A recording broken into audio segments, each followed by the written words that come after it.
rentrer dans mon œil. Ah, mais je vais devenir aveugle. Mais ne dis pas n'importe quoi, la vision ne change pas avec un moucheron dans l'œil. Eh ben, qu'est-ce que t'en sais, toi? Tu sais comment ça fonctionne, un œil? Eh oui, c'est très simple. Un œil est une machine constituée de plusieurs pièces, un peu comme un appareil photo. Mais comment fonctionne-t-il exactement? À l'avant, on a la cornée. Elle est transparente et c'est grâce à elle que la lumière peut entrer dans l'œil. Car il ne faut pas oublier que les images que nous voyons se forment à partir de la lumière renvoyée par les objets. Derrière, on a l'iris qui fait entrer plus ou moins de lumière. Par exemple, quand il fait sombre, l'iris s'ouvre au maximum pour laisser passer le plus de lumière possible. Comme ça, on voit mieux dans le noir. Et c'est l'iris qui donne la couleur de tes yeux. Ensuite, on a le cristallin qui permet de voir l'image nette. Et il s'adapte pour les objets proches ou loin en s'élargissant ou en rétrécissant. Derrière, on a la rétine. C'est elle qui récupère l'image mais à l'envers. Et alors, je sais ce que tu penses. Tu te dis, mais pourquoi on ne voit pas l'image à l'envers? Eh bien, c'est tout simplement grâce au cerveau, car la rétine envoie l'image jusqu'au cerveau qui la remet à l'endroit. Ah, d'accord. Ouais, d'ailleurs, regarde ce que j'ai trouvé dans le salon. Les lunettes de papa, tu veux les essayer? Oula!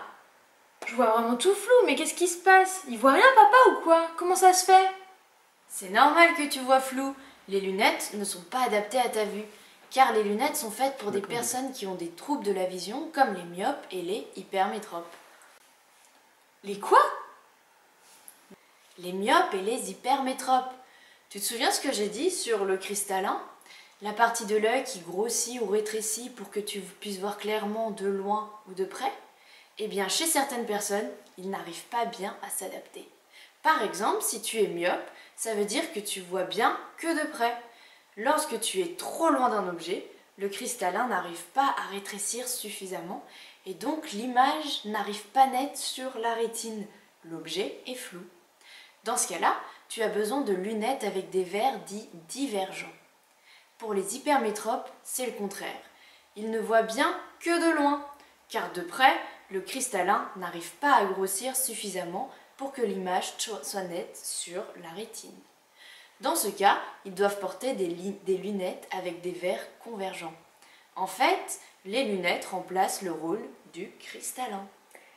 Oh, mais mon pote David, il voit pas certaines couleurs, ça veut dire qu'il est malade?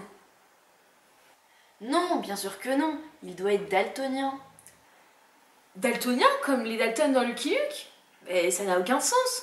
Quel rapport? C'est une anomalie de la vision, ce qui veut dire que la vision ne fonctionne pas correctement. En gros, dans tes yeux, tu as des sortes de récepteurs à couleur primaire. Mais pour les daltoniens, soit il manque certains récepteurs, soit ils ne fonctionnent pas bien.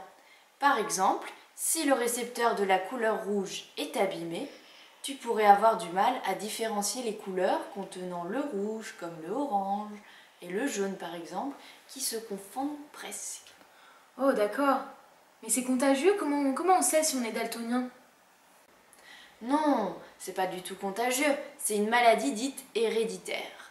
C'est-à-dire que ce sont tes parents qui te l'ont transmise à la naissance. Pour savoir si on est daltonien, il existe des tests visuels avec des couleurs semblables, très proches l'une de l'autre. Les daltoniens n'arriveront pas à différencier les différentes nuances de couleurs.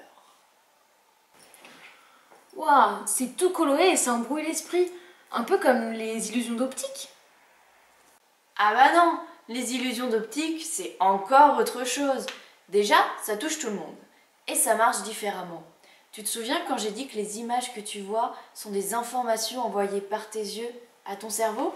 Eh bien, les illusions d'optique, c'est en fait ton cerveau qui fait des erreurs d'interprétation des formes et des couleurs de certains objets. Et il existe différents types d'illusions d'optique. Par exemple, les plus connues sont les illusions géométriques. C'est lorsqu'on place volontairement des points, des lignes ou des formes qui amènent à des erreurs d'interprétation du cerveau. Et ça sert à quoi au juste les illusions d'optique? D'une part, c'est amusant, parce que tu vois plein de formes différentes. Et aussi, Ça sert à comprendre le fonctionnement de ton système visuel et à en tester les limites. Et si on essayait ? Alors, tu es prêt à créer des illusions d'optique ? À la fin de ces expériences, tu verras ta main qui sort de la feuille et un escalier qui rentre dans la feuille. Bien sûr, tout ça dans la feuille. Il y aura un petit problème, tu crois pas ? Allons voir ça.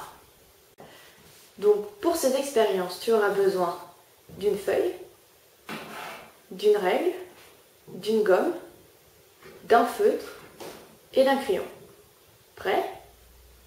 Suis-moi et recopie bien ce que je fais. Tu verras, à la fin, tu auras des surprises. Commence par tracer le contour de ta main avec un crayon à papier. Attention, n'appuie pas trop fort sur le stylo car il faudra ensuite effacer le crayon.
Plutôt cool, non? Et il y a plein d'autres illusions d'optique hyper sympas. Par exemple, tu prends ce verre d'eau et ce feutre.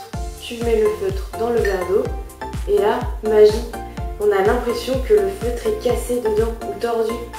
Alors qu'en fait, il est tout à fait normal.